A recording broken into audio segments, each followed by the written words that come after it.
It's Wednesday. Phil Lindemann with your Krystal 93 News at noon. For the first time since 2007, the old Dillon Inn will have a new tenant, and it's a local breakfast favorite. Bread and Salt is moving into the ODI later this year. This is their third location, joining Frisco and Buena Vista.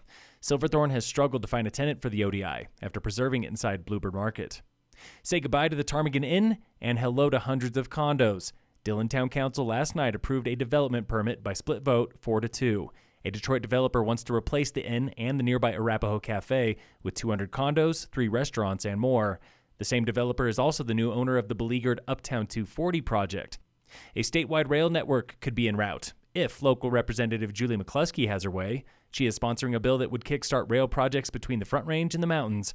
But first, it would capture immediate federal funding for a rail between Denver and Fort Collins. Today at the library in Breckenridge is an info session for the Stables. Learn more about the housing lottery and how to qualify.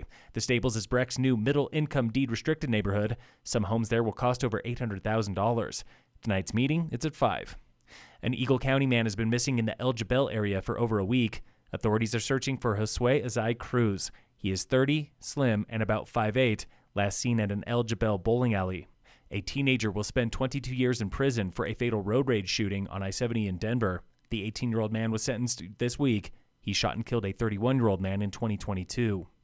It's the curtain call for the historic Esquire Theater. The Denver film landmark is closing permanently after nearly a century. Denver Post reports a string of mishaps led to this day. The Esquire shut down for months in 2018 when a pipe burst, and then COVID sunk its floundering fan base.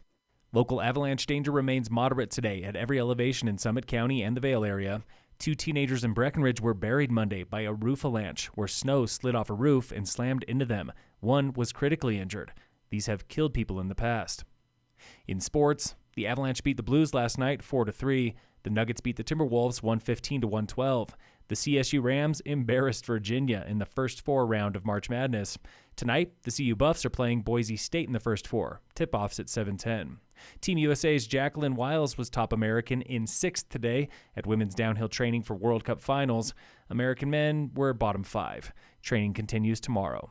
And in local sports, brought to you by Cassandra Schultz & Associates with American Family in Dillon. The Breckenridge Vipers are playing one last regular season home set this coming Friday and Saturday. They're up against Vacaville.